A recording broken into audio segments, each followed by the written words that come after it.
बहरहाल कुछ शख्सियतें ऐसी होती हैं जिनकी सेवाएं ऐसी होती हैं जिनको रहती दुनिया तक नहीं भुलाया जा सकता। आज यहाँ पे हमारे बीच नहीं होते हुए भी हमारे दरमियान माननीय लालू प्रसाद यादव जी हमारे सामने रहे और जो उनका संबोधन हुआ वो हमारे लिए एक बड़ा ही अनमोल तोहफा था।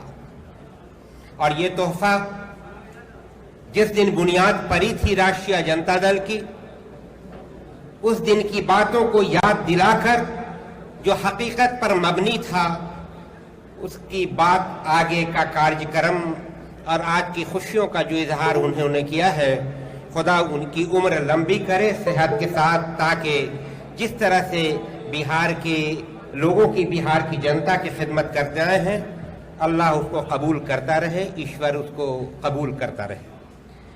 मंच पर बैठे हुए हमारे सम्मानित नेता हमारे तेजस्वी प्रसाद यादव जी, बिहार उनकी तरफ देख रहा है, बिहार की जनता उनकी तरफ देख रही है, टकटकी लगाकर देख रही है कि कब ऐसी कुर्सी पर बैठोगे कि हमारी खिदमत कर पाओगे, हमारी खुशियों को दोबाला चांद लगा पाओगे। हमारे बहुत ही सम्मानित अध्यक्ष माननीय श्री जगता बाबू भी मौजूद हैं। उनका सहयोग भी पार्टी को जिस तरह प्राप्त है, मैं समझता हूं कि पार्टी और मजबूती से आगे बढ़ती रहेगी।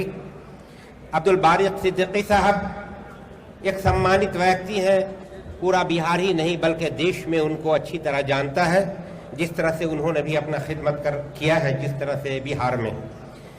माननीय तेज प्रताप यादव जी भी बैठे हैं। आप स्वास्थ्य के क्षेत्र में अपने छोटे से कार्यकाल में जो काम करने का काम किया है वो भी बहुत ही सराहनीय है। माननीय शिवानंद तिवारी जी, मैं आज भी उनको माननीय समझता हूं कि उनकी भी खिदमत अपनी जगह बहुत ज़बरदस्त रही है और बहुत मजबूती से उन्होंने काम किया है। कांति जी भी हमारे मंच पर मौजूद हैं। बहुत सारे लोग, मैंने कहा कि सम्मानित लोग हैं जो मौजूद हैं।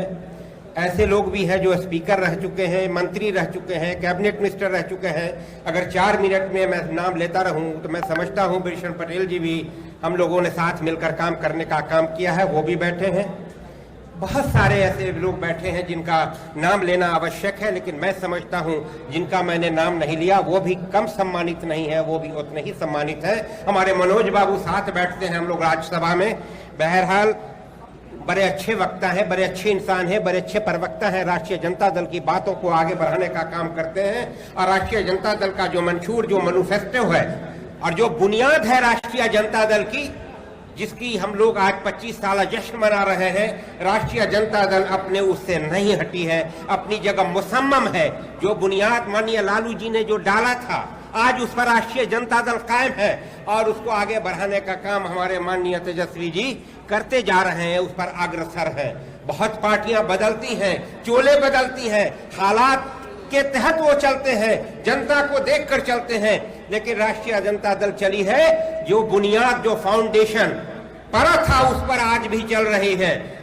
हमारे आज स्वर्गीय कर्पूरी ठाकुर जी नहीं है और भी बहुत बड़े उस तरह के सारे नेता आज नहीं हैं, लेकिन उनके, हमारे असलाफों का जो कर्तव्य था, हमारे असलाफों ने, हमारे पूर्वजों ने जो हमारी जनता के लिए, हमारे गरीब, पिछड़े, दलित, अकलियत सबको आगे बढ़ाने का जो निर्णय लिया था, उस पर हम सभी लोग कायम हैं और काम कर रहे हैं।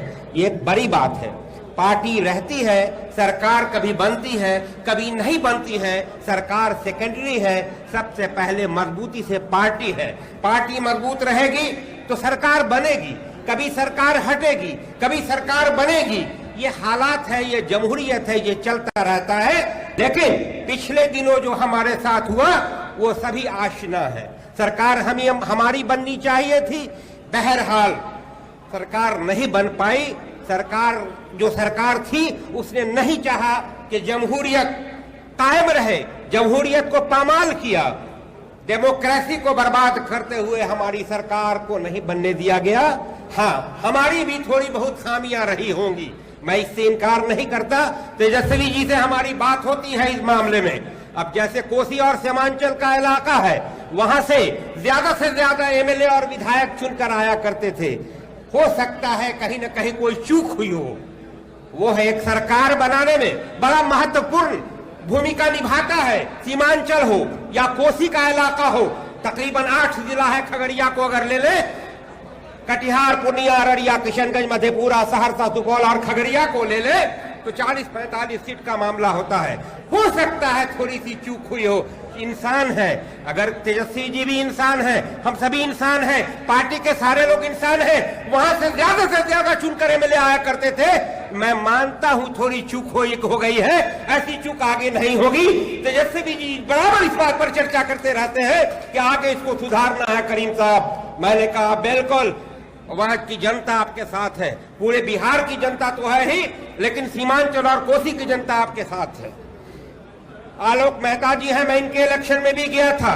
क्या इनके बारे में लोग कहते हैं, एक बड़ी छवि है। जब देखता हूं कि राष्ट्रीय जनता दल के मामले में अगुवाई करते हैं, आगे बढ़कर काम करते हैं और दिन रात राष्ट्रीय जनता दल की सरकार कैसे बनेगी उसके लिए चिंता करते रहते हैं। मेरे पास भी आते हैं, मैं भी जाता हूं, तो बातें होती हैं, डिस्कशन होता है। अब हम आपसे आग्रह करना चाहेंगे कि आप सब लोग एकजुट होकर राष्ट्रीय जनता दल को, राष्ट्रीय जनता दल का जो भी आह्वान था, जो माननीय लालू जी ने जिसका बेड़ा उठाया था, जिसका बेड़ा आज माननीय तेजस्वी जी ने उठा रखा है, और उनके सहयोग में हम सब लोग खड़े हैं। तेज प्रताप जी भी खड़े हैं, शिवानंद तिवारी जी भी खड़े हैं, आज भीषण पटेल जी भी आ गए हैं, आज महेश्वर सिंह जी भी आ गए हैं, वगैरह वगैरह एक लंबी लिस्ट है। हमारे अध्यक्ष जो हैं एक बड़े सम्मानित हैं। मैं उम्मीद करता हूं कि हम लोग इसको मजबूती से 2022 में जो लग रहा है, जो हालात बन रहे हैं कि चुनाव हो सकता है कि हो जाए, हम आपसे आग्रह करेंगे कि भ्रमित नहीं हो, एकजुट रहे। जिसने गरीबी से ऊपर उठाकर बड़े लोगों के बराबर, पढ़े लिखों के बराबर, दौलतमंद लोगों के बराबर और गरीबी को खत्म करने के लिए उस स्तर पर पहुंचाने का जिसने बेड़ा उठाया है, उसको मजबूत करने का काम करेंगे। हम लोग आपके साथ हैं। आप एक कदम चलोगे, हम आपके साथ 2 कदम साथ देंगे। बहुत बहुत शुक्रिया। खुदा हाफिज़।